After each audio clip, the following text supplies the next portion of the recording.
being in a tech ecosystem, we don't have a lot of women. For me to be here is proof that women can do it, women can be leaders, and I hope to inspire other women, especially young African women, to be bold and courageous, follow their passions, and when they're offered that seat at the table, to take it and take the front seat at changing the African narrative. Since I joined Impact Africa Network, my thinking has really been expanded. I now for sure believe that if I put my mind and time into something, I can bring life-changing ideas into fruition. The culture at IAN encourages continual learning. This makes someone to source for outlets for learning, opportunities for growth in order to continually ensure that they do the best at their job. Also working with Mark, who has this great vision for changing the African narrative. He wants to take us on that journey with him. Pushes you to the limit, pushes you to want to be better. My thinking has changed from looking for problems to being a solution provider. That way, I will stop worrying and actually do something. I really enjoy being a leader and at the same time being a student. At Impact Africa Network, there's a lot of continuous learning and development. So it gives you this hunger for knowledge. It pushes you to be the best possible version of yourself, because you cannot change the African narrative being anything less. At Impact Africa Network, we bet on the women. We believe women are much more effective at leading and nurturing complex people-centric systems, and startups are the quintessential people-centric systems of our day. As the Women of Impact Africa Network, we will be hosting a live cast series with global female leaders and change makers, having conversations with the intent of inspiring a new generation of female leaders just like ourselves. If you or someone you know should be part of this conversation, we would love to host you. Talk to us. You can also be a change maker by helping us create more leadership opportunities for women by donating today. IAN is a registered U.S. nonprofit charitable entity under Section 501c3. Hi everyone, thank you so much for joining us today. My name is Damaris Kongin. I'm the PR and Comms lead at Impact Africa Network. So we're back again with episode 5 of Power to Our Women Livecast Conversations. It also happens to be our final episode of the year. You've been with us through all the 5 episodes, and we couldn't be happier. So far, we've done actually 18 episodes, and the impact of the program, the impact of the livecast conversations has been felt from within the organization and even outside. Today, I'm happy to also bring you another brilliant guest who you will also see in a few. This livecast series is brought to you by Impact Africa Network. We are a non-profit startup studio based in Nairobi on a mission to ensure that young, talented Africans have a chance at participating in the digital transformation of Africa as creators and owners. And the Power to Women Livecast series was inspired by a thesis by our CEO, Mark Karake, that women are much more effective in leading and nurturing complex people-centric systems. And we believe that startups are the quintessential people-centric systems of our day. Joining me today is my co-host, lovely Victoria Chebet. She's also an innovation fellow at Impact Africa Network.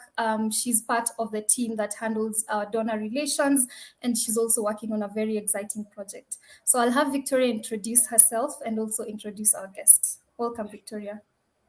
Thank you, Damaris. You also look very lovely today.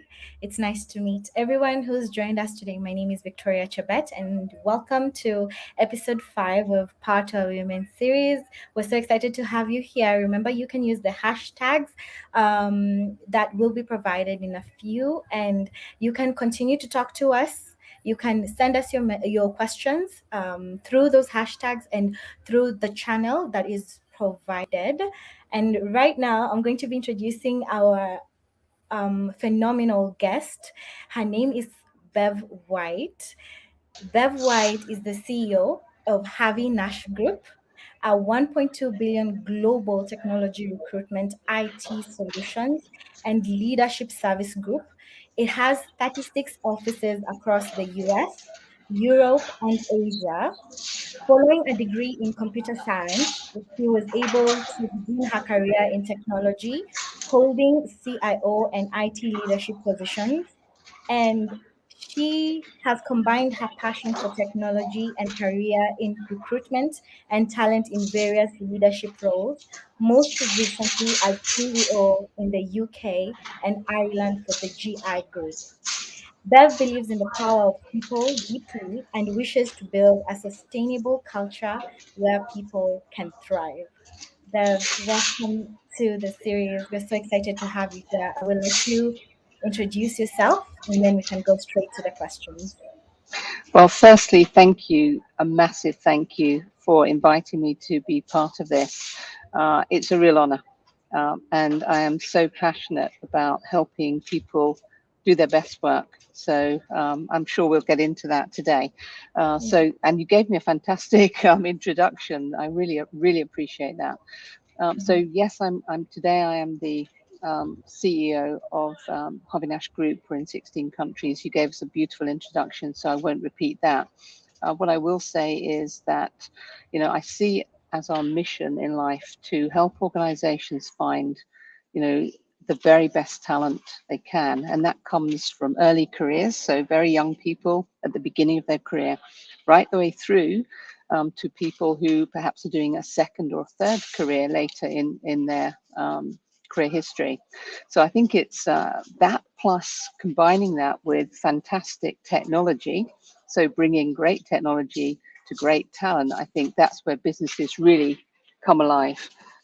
So yeah, I think that's probably enough about me. Thank you so much, Bev. It's so nice to hear from you. We've been waiting for this day. You are going to be closing our Power to Women series this year. So we are just so excited because we've been waiting for you. So I'm going to go straight into the questions. But before I do that, I know, Bev, that you are a person who is driven by curiosity. And I'm going to just ask you, what are you curious about right now? Yeah. So in this moment, because I genuinely believe that in life you need to be fully present. And so, I've left all the worries that we all have and carry with us in every day.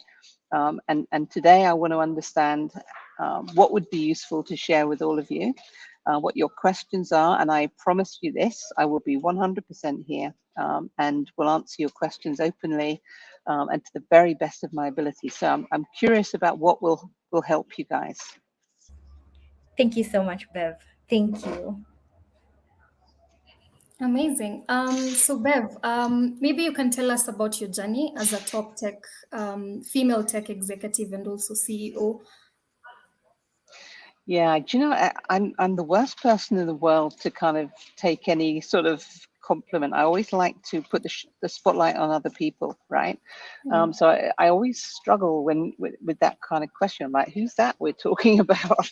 And so I guess the thing for me is that, I think it's really important in life for me to be 100% authentic. So fully who I am. I started out, my family are working class, and I'm very proud of that. My dad drove a lorry all his life for a living, and my mum worked in various jobs in shops and so on. And we lived in a council house. And so for me, I'm very clear where I come from and what my background is, and I'm proud of that. So I carry it with me. I think for me, it was always science has been something that I'm passionate about, but literature too. And I hope both make sense to you. The curiosity piece is, why does the world work like this? And how, is that star so bright and this one not so bright? Everything, really. So I was that annoying child that asked, repeatedly, I bet you guys were too, what is it that makes that thing do that thing? So science was always a passion for me. Literature, because I love the beauty of the word. So I love poetry. I love how fantastic writers, craft sentences that make you kind of take your breath and really transport you to that place. So I grew up with those as kind of my guiding principles. Work hard, play hard, be authentic to yourself. Then I came across somebody in my family circle who was in tech, and I didn't really know what I wanted to do, but he said to me, would you like to come to work with me? And I said, yeah. I'd love to. I'd love to see what you do. And I spent this amazing day trailing him around. And what he was doing was really finding out how he could make the business better. That makes sense? Yeah. So that's what got me into tech. I did a degree in tech, and I was the first, actually still the only person in my family that went down a degree course. There are many ways to get into business, and degree is not the only way. It was just the path I took. And so it went on from there. I think I was completely focused on doing the best I could, being as brave as I could, because some days you don't feel brave, do you? You know what I mean? Sure. Some days you think, yeah, exactly. Sometimes you sit in some rooms and you think, I'm not sure I should be here. I remember, yeah, exactly. So all of those things have kind of kept me true, honest, and focused on what I need to get done. The other thing is this: I always remembered somebody said to me, stay working in a job, in a company where your values are aligned. So where the company purpose and goals are aligned to how you want to lead your life and what you believe in. And so I followed that path very, very strictly. And whenever I found myself in a position where that was deviating, I took a different path. And I think that bit was really key. And then I think there's the thing about the first time I was ever a woman director. I remember going to my first board meeting, and this was some time ago. I'm much older than you guys, so this was a long time ago. But nonetheless, I sat in the boardroom and I was really excited to be there. And the CEO, a guy, said to me, "Yeah, I'll have a coffee, Bev." And I said, "I'll have a tea, thanks." Now, what I was making the point there was, I'm very happy to do my part, but I'm not here to serve you. Yeah. Anyway, I feel like I'm going on too long. Yeah. Okay. I love that you talked about authenticity, and I can clearly see how you got into your career. It also took a lot of curiosity. When you talk about authenticity, and you also talked about loving literature, I have seen some of your blogs. You write quite well as well. Very informative, very comprehensive. There's actually one piece where you talked about how diversity should not be reduced to just programs and initiatives, and that it should be seen as a sustained culture and mindset. Yes. And really, this really struck me, because it shouldn't be about the numbers. Oh, we need 6 out of 10 people in the room should have this certain gender. It should be something that's comes authentically from the organization. Like, let's provide opportunities, equal opportunities for everyone to thrive. So maybe you can talk more about that. Yeah, I'd love to. So I think we all probably have examples that we can think of where organizations speak very loudly and promote, how committed they are to inclusion, diversity, equity. And yet you can see many examples when you look where that can't possibly be true. And I never want to be in an organization or leading an organization where that's the case. So I think you should always start from a position of honesty and truth. And so for me, we've all got in businesses to the place we're in because of 1,000 different decisions that have been taken over quite a long period of time. The way that we look for people when we want to hire, where we look, how we describe the job, how the job gets done. All of those things, become a systemic way of hiring, retaining, developing, promoting people. If you want to change the outcome, and we should, then you have to take each one of those apart and reconnect them in a different way. So you've got to, create a culture where everyone feels welcome. Whatever it takes, you have to do it. And it's going to take a while to get there. But for me, what it means is that I need to know before I can sleep at night, today we are better than we were yesterday. And if I can't say that, something's gone wrong. But it isn't about some big policy or some grand statement or, hey, we've got this committee that's responsible for that.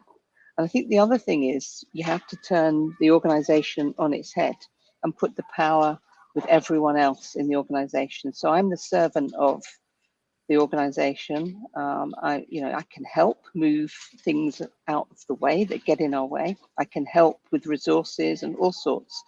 But I want to empower the people in our business to make the right decisions. I hope that makes sense. It actually does. And you bring a very interesting point. I've realized you're really moving away from the titles. And it's something that even us at Impact Africa Network, we really try to embrace. And yes, we believe that like a leader does not have to, you have to show by action. You have to show by how you're solving problem. You have to show by how you're collaborating. Yes, that's exactly right. How you Right. show up. You know, it's interesting. I remember someone saying to me years ago, and I was quite a young manager at the time. I was working on a very complex project and we were really tired. We'd been working very long hours for over several weekends without break. And he pulled me aside and he said, you know, everyone's looking at you and you look tired and you're looking a bit perplexed and a little worried. And what that's doing is it's making other people worry around you. And I said, oh, but hang on, I'm not worried. I'm really just thinking about this project and how we can, you know, get this really to a great outcome. And he said, you know, but that's not what it looks like. And so it really stuck with me, this whole notion of showing up, being present, being very aware of the impact that you have on other people around you. Bev, I really love the way you're talking about people. It's so inspiring to hear you talk about how you're passionate about helping people and the impact, that your actions have towards people. And that brings me actually to my next question. You even put it in your bio, and I'm going to just quickly read it to us.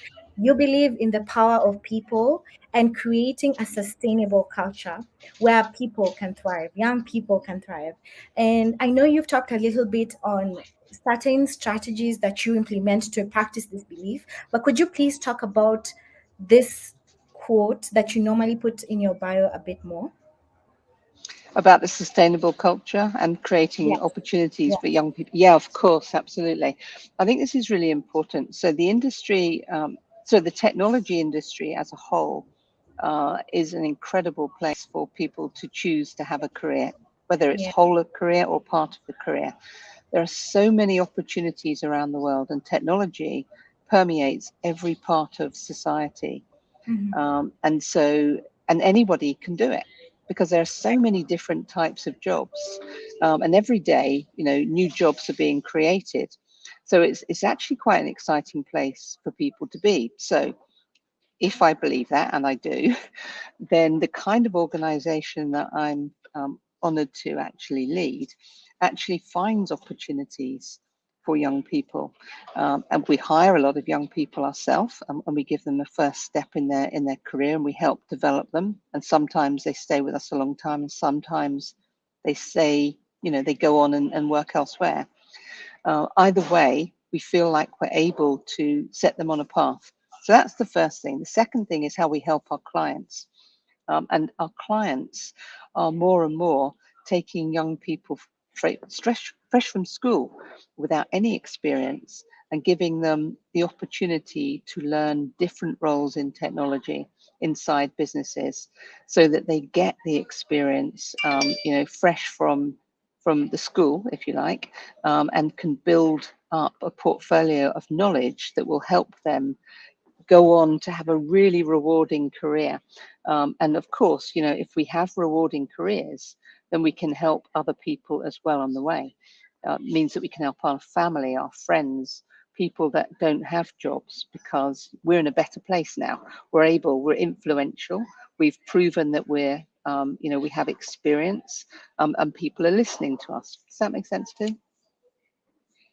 It really does. I like the way you talk about what you do right now and how the actions that you're doing, the strategies that you do are all about creating a culture that helps people to thrive. And I love the way you talk about young people. I can tell that you're really passionate about them. All the times with the some the videos that you speak in, and your blogs, they're very passionate about people and young people especially, and people in the tech industry. I love that you say everyone can be in this industry. It's not just male or Yeah, female, but anyone can be in this industry, right? Thank you, Bev. thank you. Awesome. Bev, there's also something that you're also passionate about, and that's and connecting talent with companies. It's something you've done for quite a while now. And for Impact Africa Network, we are always working on projects that we're very passionate about, and they're supposed to spin into startups. So we're always hiring. We are also in the process of empowering young people to take ownership of those projects and to create those solutions that we very much need. So what do you think are the fundamentals of hiring tech talent, especially in startups? What would you advise as, for instance, the three major things that you look at when you're selecting the right talent for your startup?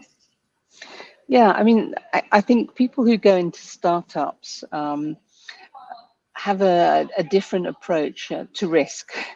So I think versus somebody who perhaps chooses to go into a more established corporate business, a bigger business that's been around longer, that perhaps has more resources available. So I think the first thing is, understanding that if you're going into a startup, you're probably going to have a job that does more things. And that's exciting, actually, because, I have to say, even I've always believed that no matter where you work, you should roll your sleeves up and get stuck in and help everyone around you, not just this is my job, this is what I do. But in a startup, that's even more important, because usually that everybody is kind of carrying multiple hats. So you might be answering the call, you might be helping clients, you might be getting some proposals out. Everybody has to lend a hand. So the first thing is you've got to be willing to do that. The second thing is, because it's a startup, it may be really successful. After all, Netflix was a startup, right? 10 years ago. And so, I think there are, though, you've got to obviously be honest and know that some startups won't make it. And so what you've got to be comfortable with is you're gaining experience. That experience will help you with your next job. And if you really enjoyed the startup, then you're probably going to go and find another one, and somebody will love to take you on.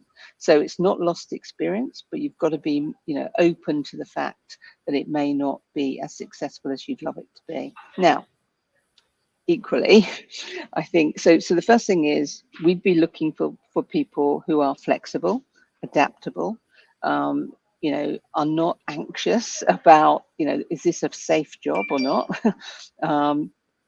Fundamentally, I think we'd be looking for people who are curious, are interested in understanding, how they can add value into their new organization. And equally, very aware that if it all goes wrong, then that's okay. Stay positive. You're going to take it with you. I think that's probably what I would say. Yeah, not to go on more, I think. Yeah, that's actually very true. When you look at startups, you really have to wear many hats.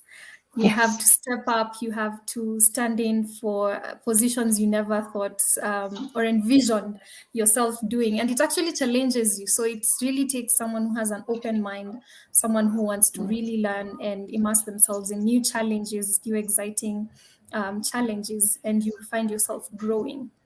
Victoria, well, do you know what? maybe I'll just add this one more thing, because it's just really struck me. I was at an event earlier today where I was asked to speak, and I sat in the audience next to somebody who's running a very successful startup And he was saying to me, so he's been running his business now since 2014.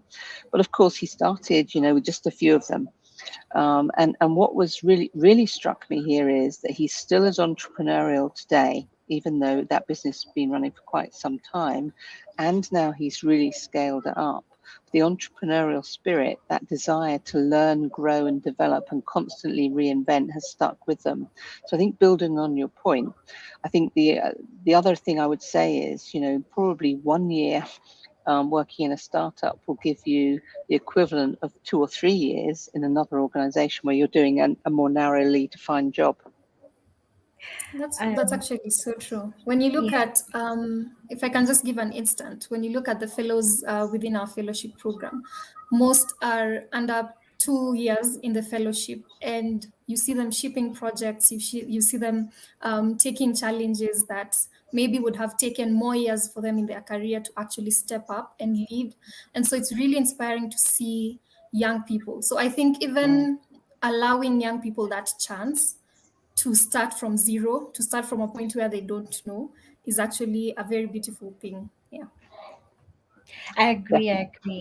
Damaris, I feel like, when Bev, you talk about how people get the experience, I feel like that is like the one thing that in Impact Africa Network, if anything, you will come out with experience, because you are put in a position where you have to make decisions, you have to solve problems, you have to be there, be present. And I know, Bev, you're very passionate about being present, being in the moment. So Impact Africa fellows are usually so present. And yeah, you talk about experience, and I love that point, because it's so true. The many hats and the many, 1 year gives you 2 to 3 years. And I believe it's actually a privilege to be in a space that allows you to do that, right? Right. All right. So, Bev, my next question is going to be on mental health. And I know mental health has been a major concern worldwide concerning the shift in work culture as a result of COVID. And I know that you speak on how mental health should be a thing in the workplace now. Let me just ask you, what are some of the structures that you've set up to ensure that your team feels like they can be heard and their well-being is catered for? Yeah, thank you for asking me that. So I'm not going to say we've got everything right, because we're still learning every day. I have a chief people officer, and she's an amazing woman. And if you'd like to speak to her, I will arrange that. But what she said to me was, we need to put resources together. So financial advice, mental and physical well-being advice and services that people can draw on whenever they need them, anybody. And she said, we need to put that in a very accessible form. And she said, and then we also need to make it available to anyone. And I said, anyone? What do you mean? And she said, I mean, anyone, anywhere in the world. And I said, what, even our competitors? And she said, yeah, absolutely. Well, she was right. So we created a well-being hub, and we'll very happily share that with you if you'd like access to that. But we work with partners, so the banks that we work with provide financial advice and guidance, and that comes in podcasts and little videos, very small snippets of things that will help, things that you can read, questions you can ask. And that's also true for mental and physical health and well-being too. So there's a whole variety of sources that are constantly kept up to date. Now, that came about because during last year, in the height of the pandemic, and I know it's still going on, but when it first was starting to really become, quite serious in the world, we did a whole load of things. We ran yoga classes, we did walk and talk sessions, we did drop-ins where anybody could come in and say, help, I need something, can you help me please, I'm struggling. We gave all kinds of resources to people. We did these things called summer hours, then we did winter hours. So summer hours were when we said, okay, on a Friday afternoon, switch off at 1 o'clock in the afternoon and go be with your family, go take a walk, swim, whatever you want to do, it's your time. And we've just launched the winter hours as well for the same. So there's a whole variety of things we did. And so we pulled all of that together and we put it into this hub that people can access whenever they need it. I mean, there's lots more that we could talk about, but those were the core things that we did. Right. I think it's very intentional. Sorry, Victoria, you can go. Right. Thank you. Okay, thank you, Damaris.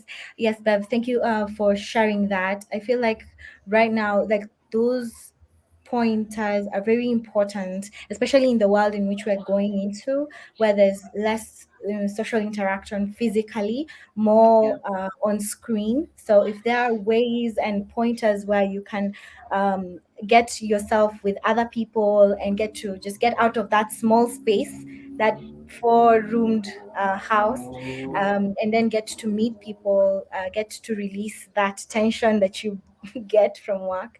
I mean, it's very important, especially for young people. I know that some of them right now have not really had experience with working in the office, for a very long time. Now they're in this space where they're working from home, so they don't really know how to interact with that.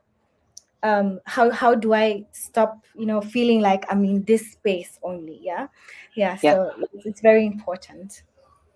Yeah, Definitely. I agree. And I think part of even having the resources for people to understand mental health better, understand how to ask for help, you'll realize so many people actually just hold back things in because they feel like, how will I say this, That's that true. I'm struggling without seeming like I'm complaining.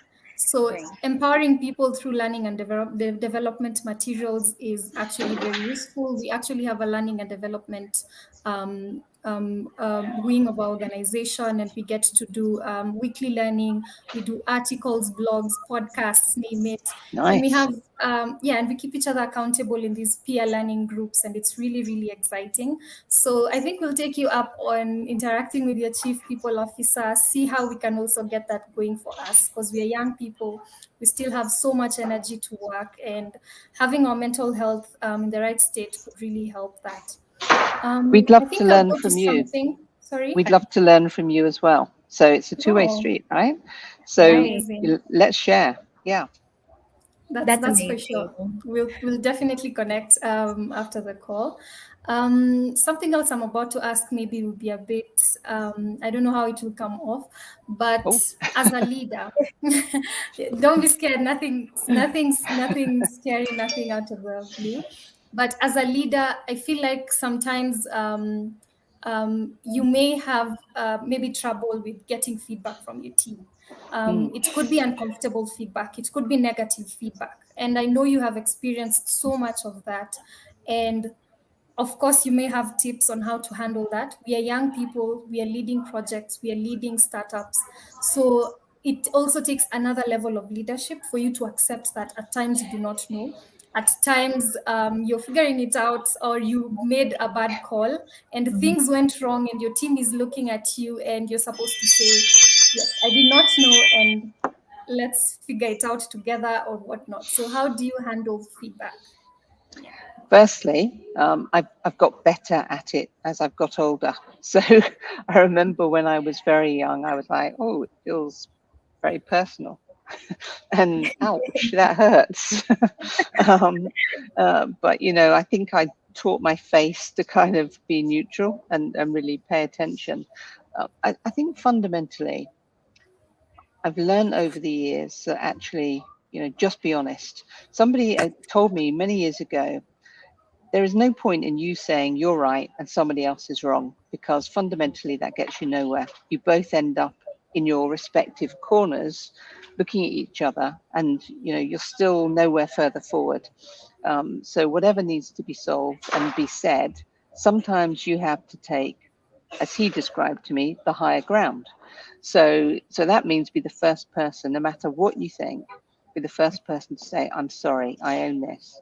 And I thought that was actually, at the time, I thought, wow, that sounds difficult, but actually it really isn't. And especially as you become the leader that people are looking to, I think it's important, to say, actually, I learned a lot from that. actually, but I wouldn't have done it that way if I'd only known. And here's what I've learned. But look, what do you think? Tell me what your thoughts are, and listen, because sometimes we forget we have 2 ears and 1 mouth, and we should use them in that proportion. Listen twice as much as we speak. Yeah, that's actually very a good approach to just taking objective feedback, picking out, accepting, especially acknowledging that you could do it better, you were wrong. So I hope that we all, as young people, as leaders, also embrace it as well. Yeah. Yes, Victoria? My sense is you will. My sense is you already do. I think about my nieces and my nephews, and they're usually the first people to say to me, actually, we could have done this differently, or I've learnt from this. I shouldn't have done it that way. So I'm really inspired, and the people I work with, who are younger in their careers, are so honest, and really want to do even better than they're doing, and it just makes me fiercely proud of them. So if they can be proud and they can be honest, why can't you? I ask myself. So yeah, I think at the end of the day, you've got to be able to look at yourself in the mirror and know you can sleep well each night because you've really done your very best. Being defensive doesn't help, and why do you feel you have to be defensive anyway? We're human beings. We are flawed, right? We'll get some things right, some things we won't. That's true.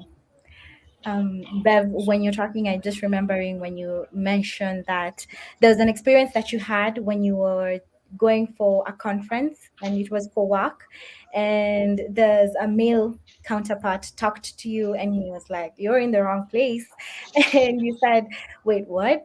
But you mentioned something very important, and you said that you are only in control, first of all, of your reaction. Your reaction is the first thing you're in control of. Everything else you're not in control of. So when you talk like this, I remember and I go back to so many experiences that young people could be facing even right now, where they're working at home, in their family situations.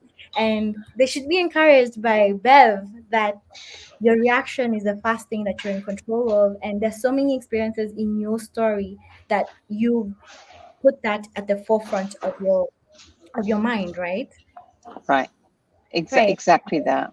I think we fool ourselves if we think that we can absolutely change everything, and that the perfect result will happen.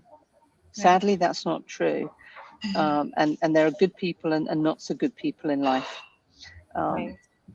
But you need to be guided by who you are, what you stand for, what you're about. Never deviate from that. And as you just said, you have the responsibility to control your response. And sometimes it's about taking a breath, taking a pause, not letting that first emotion. I'll tell you what reminds me of this, if you can just give me a second here. A good friend of mine is French, and she was telling me about French politics. And apparently, whenever they vote on anything important, they have 2 votes, one for the heart and one for the mind. And I really think it really stuck with me, because I thought that's really interesting, because quite often when something happens, there's an emotional response. But that's not always the best response, the response that will help get the best outcome. And so you need to give yourself the time to get past that and to really think about what you say and how you respond to it. And quite often, if there's a big decision to be made, either in my personal life or in work, I will always sleep on it. If that's possible, I will always sleep on it, because I know that when I get up in the morning, I'll have a new perspective. Yeah. That's amazing. It yeah. really stops you from being reactive, and at least you save yourself a lot of bad decisions, embarrassment, and just lots of other things. So far, we've gotten through the first half of the event, and we've received so many gems from Bev. I can see the comment section is just flowing in from takeaways. And we're excited because we also have something exciting at the end of the event. We have a giveaway winner from one of our community members, and also this is also an opportunity for you guys to ask questions. Bev is here; she has so much insights. Let's go get those questions streaming in. We are going to just watch a very short video of one of our innovation fellows talking about her experience being at the fellowship. Stay tuned. First and foremost, just being a woman at IAN is an empowering thing. When I was coming in, there wasn't that feeling that I am disadvantaged by being a woman in this particular place, and that first and foremost is a good thing. But then also I've watched even the men at IAN rally behind the Power to Our Women initiative that is designed to inspire the next generation of female leaders, and that in itself is just mind-blowingly inspiring, I'd say. And so I feel like the women are at the heart of IAN. We are just as equally trusted with projects as the men are, and I love it.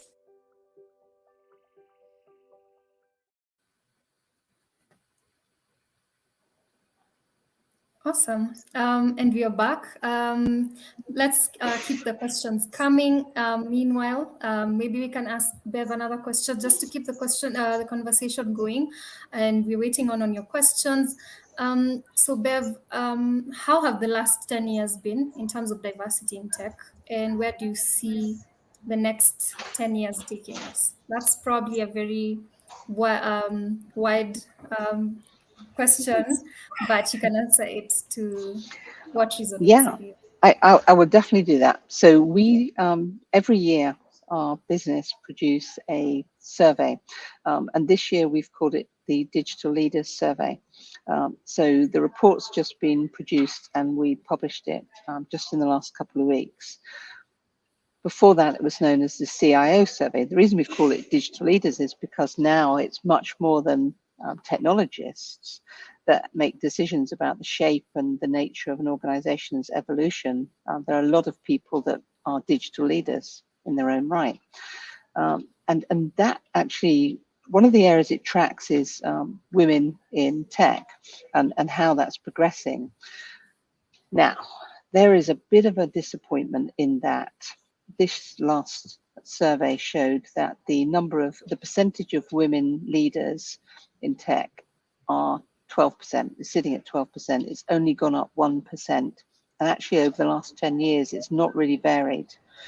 And I thought about that, and my initial response, that emotional response, was, wow, this is depressing. But then I reminded myself actually that there are things changing. So as you look at the gender diversity going into technology, so in the early part of people's careers, it's actually pretty evenly balanced. And so something is going on as people progress throughout those careers. And so there's a couple of things. Firstly, before the pandemic, when people were in offices, culture wasn't always to women's taste. So it can be, and I'm not. This is a general statement I'm making, so it's not specific. But it can be a little bit laddish, a bit boisterous, and not every woman wants to kind of be in that kind of culture. So that's taken people out. Second thing is we have to be honest with each other and say that women are still the main caregivers for children, and elder care actually. So as our parents get older, or our grandparents, it's quite often women that have to look after them, choose to look after them. And so again, if people want to develop their career and take bigger roles, it becomes difficult. And so we lose women there as well. Now, I'd say that the pandemic has done two things: made it worse and made it better. Made it worse when lockdowns were really tough, when children couldn't go to school or nurseries and had to come into the home, and the mums, supported by the dads, but the mums, had to become the teacher, the nursery carer, and working and looking after the household and all the other things. So it added even more. So actually, we lost a lot of women during that as well. On the positive side, because I am a positive person, I genuinely believe that now, because we are going to work more in a hybrid way, where we have a mix of home working and in some cases fully remote working jobs in tech, I believe this will go forward. That means that the impact of culture is less. If you're not in an office where it is laddish and loud, and you don't feel comfortable because you're now working more at home or fully at home, that's likely to keep more women in. Secondly, if you can go and pick the kids up or drop the little ones off at nursery, to school or wherever it is, drop in on your parents, your grandparents, and help them when you need to, and weave your job around it. Still do a fantastic job, but you're able, because you now can work in a hybrid way. I think more women will stay in. So that's my prediction for the next 5 to 10 years, that 12% will go up significantly. Awesome. So that I actually saw on that the report actually. You also talked about how there should be that empowerment in schools, and for schools also to facilitate training opportunities for people to see that there's an opportunity and careers in tech that are also for just everyone also. So they learn that at a really early stage. You're so right, because, I was lucky in many ways that somebody in my family circle was in a tech role. Otherwise, would I have got into tech? And all right, my life would have been different and hopefully really fulfilling in another way. But goodness me, I'd have missed so much. So it can't be chance. There has to be more opportunity for young people to understand what a career in tech could look like, and all of the different types of roles and different paths you can go. So business has a part to play, and government has a part to play. That's for sure. And seeing someone in a tech space, someone close to you in the tech space, it actually inspires you more, because you're like, okay, I can also do that. Seeing someone from your culture, from your country, from your state, Yes. from your home doing it. So the more we get into closer to home and start from home, that's how we will get more women and also just more people in the career of tech. Yeah. Yeah. Victoria, maybe you can move to the audience questions. All right, some questions are flowing in. Thank you so much for asking your questions, Bev. The first question is from Valentine. She's asking, she's saying, loving the conversation, and maybe Bev could talk on tips to help women be more vocal, especially at the workplace. Yeah, that's really tough, isn't it? I know that, particularly, it doesn't matter whether you're on a call like this, or you're in an office, in a meeting room, or whatever. Sometimes when people are louder, more confident, it can be a bit daunting to actually speak up and get your voice heard. This is a bit about the need to be brave, be bold, and be you, are the three things I would say to you. So be brave, pick your moment, wait till all of the noise has happened and everyone's got their ideas out, and take your moment at that point. Think about your idea, your suggestion, the point you want to make, and speak it out. The more you do it, the more confident you will get, and the more people will start to listen. And I think it's that whole positive, virtuous circle. There is no perfect way of doing this. And sometimes, I had my heart in my mouth in the early part of my career, and I was like, I'm scared to say this. And sometimes I heard myself say something. I thought, that sounds stupid. But there is no stupid. Bev, I feel like you're speaking to me. I'm just like, these things relate so much to me, because I mean, it's so true. Right. So you said, Valentine, be bold, be brave, and be you. Thank you, Bev. You're also speaking to me very much. I'll let Damaris ask the next question. Awesome. So we have also one of the audience members asking, what attitudes or tactics have you discovered that have helped you grow in your career? So I think the first thing I would say is don't ever give anyone the power to. I think this bit's really important. Um, I think sometimes in life, and not everybody are good people. Some people are just not good, um, and that's on them, not on you.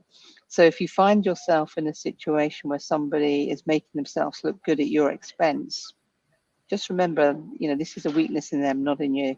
So that's part of it. The second thing is about being courageous. I think that's important. Having the courage to say what you believe in when maybe other people around you have a very different view. I've always been respectful because I think we should respect each other no matter what somebody's saying. I think they deserve to be heard, but so do you. And I think also have a mentor, at least one, somebody that has been there, has experienced the things that you're going through, that can help and guide you. That's really key too, and that could come from all walks of life. It can be a family friend, it could be someone in business.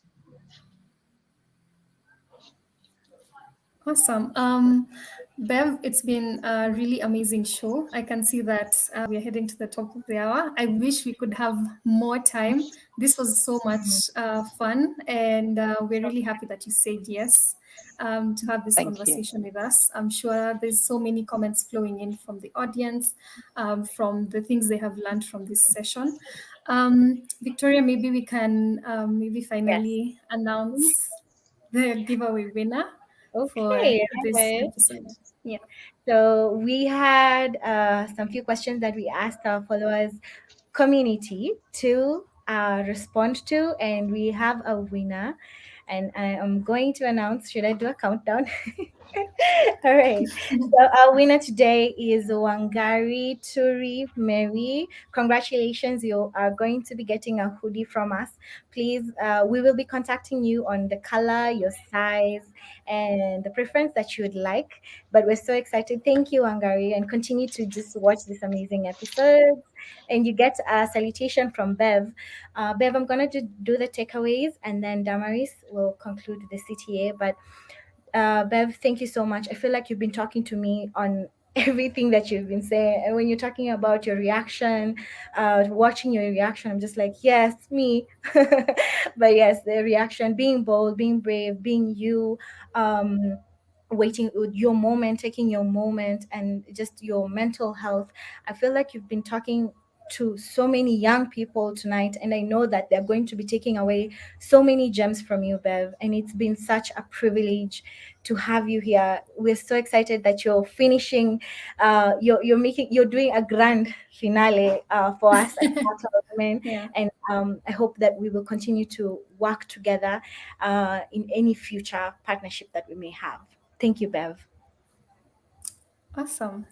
Just to remind the audience, this livecast conversation is sponsored by Impact Africa Network, and we are a nonprofit startup studio on a mission to ensure young, talented Africans have a chance at participating in the digital transformation of Africa as creators and owners.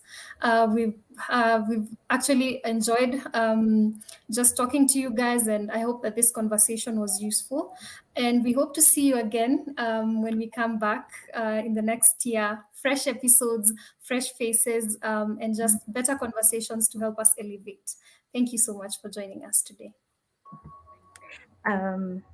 Thank you, Bev.